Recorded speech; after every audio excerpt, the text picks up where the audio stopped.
Kapag gusto mong makahanap ng asawa na mayaman o ng kasintahan na hindi mangangaliwa, huwag kayong maniniwala kapag sinabihan kayo na ang solusyon ay kulam o ritual. Kasi baka mamaya, magaya kayo sa 42 na babae na natagpuang wala ng buhay nang dahil sa isang shaman.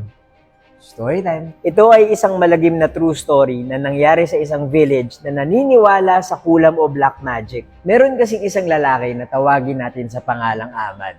Si Ahmad ay pinaniniwalaan sa lugar niya na kayang magpatupad ng mga kahilingan. Si Ahmad ay isang shaman. Ito yung mga spiritual leaders na pinaniniwala ang kaya raw magpagaling ng sakit, kumausap ng mga spiritu at makita ang hinaharap. Hindi pa ako nakakakilala ng shaman, pero siguro kapag nakakita ako ng isa, kailangan kong mag-iingat. Ako nga pala si Buji at mahilig ako mag-story time. Kung hindi niyo pa ako pina-follow, i-follow niyo na ako. Noong 1986 ay nagpakita raw sa panaginip ni Ahmad yung tatay niya at sinabihan siya na kailangan daw niyang magsakripisyo ng buhay ng 70 na babae para maging mas makapangyarihan siya. At dito na nagsimula ang paggawa ni Ahmad ng mga karumal-dumal na krimen.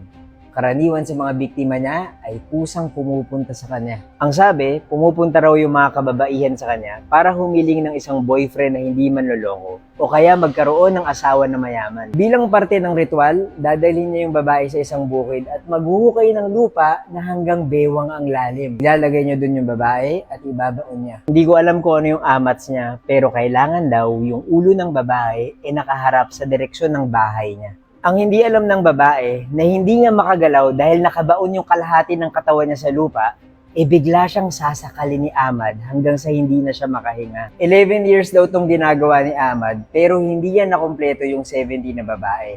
Dahil isang araw, nakita ng mga tao sa village doon sa bukid ang isang bangkay ng babae. Nag-imbestiga sila at nakakita pa sila ng 41 na katawan ng babae doon sa bukid.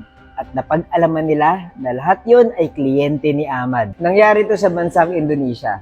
Nakulong si Ahmad, pati na rin yung asawa niya dahil nalaman na kasabwat pala siya sa mga krimen. Nasaan na si Ahmad ngayon?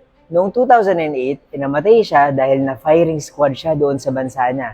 At bago siya malagutan ng hininga, sinabi niya na ang black magic daw ay galing sa Diyos, wala na siyang kapangyarihan at nagsisisi na siya. At sana raw, bigyan siya ng chance na mabuhay ulit.